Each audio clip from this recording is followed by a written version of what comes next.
What's up, everybody? You're watching Joe Box TV, recapping the Mikey Garcia and Robert Easter Jr. fight, with Garcia defending his WBC and IBF lightweight titles with a unanimous decision victory. Garcia was dominant pretty much throughout the entire fight. Now, heading in, I was predicting Garcia to stop him in the 7th round. That didn't quite happen. It did go the distance. One thing that caught me off guard was Robert Easter usually fights on the inside, even though he's so tall for a lightweight. Therefore, I was expecting him to do that in this fight as well, which explains a bit why I picked Garcia to stop him. However, it turns out Easter actually boxed very well in those first 2 rounds or so, and even though he wasn't necessarily dominating in those first 2 rounds, he was working his jab well and using his height. He was controlling the tempo of the fight in those first 2 rounds. But with that being said, Garcia is just a master of distance, and he's so good at it, whether it's keeping an opponent on the outside or cutting off the ring and working his way inside. Come round 3, though, Garcia landed that monstrous left hook on Robert Easter, which put Easter down. And from that point on, it seemed like Easter never psychologically recovered from that knockdown. It was pretty much one-way traffic from that point for Mikey Garcia. Once Easter felt his power, once he felt that big left hook. And what impressed me the most about Garcia's performance was he was able to land that jab effectively against a guy who I believe was 5 inches taller, I think. Easter had like a 5-inch height advantage.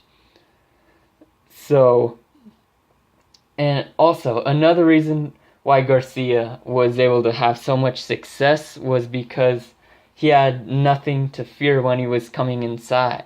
When he was walking right inside, Easter stopped throwing that right hand. He was just sticking to the jab in those middle rounds. He would land that long jab on Garcia, but he would never follow up with a right. Once Garcia shifted the momentum in those middle rounds, he started putting more and more hurt on Easter. And by rounds 9 and 10, I think at one point he actually did have Robert Easter hurt. So all in all, congratulations to Mikey Garcia. Tremendous performance, I thought. And salute to Robert Easter for stepping up and taking the challenge. I'd still like to see him in against Raimundo Beltran or Jorge Linares or someone like that. As for Mikey Garcia, I honestly think we need to start talking about this guy as a top 5 pound-for-pound fighter. I mean, I'd say he's probably about the 4th or 5th best fighter in the world right now. I mean, look, he conquered featherweight, he won a title at junior lightweight, he won the IBF title at junior welterweight, and now he's looking to conquer lightweight. Now I want you guys to let me know, who should he fight? Vasyl Lomachenko or Errol Spence for his next fight? If it's up to me, I want to see him in there against Lomachenko. Now look, perhaps this is an unpopular opinion, but I really like Garcia's chances against Lomachenko. I mean, I'd save my prediction probably till right before the fight, but I think that his height, that terrific jab, and the ability to control range could potentially negate Lomachenko's ability to create openings with that dazzling footwork. Now, let's get to the other option, Errol Spence.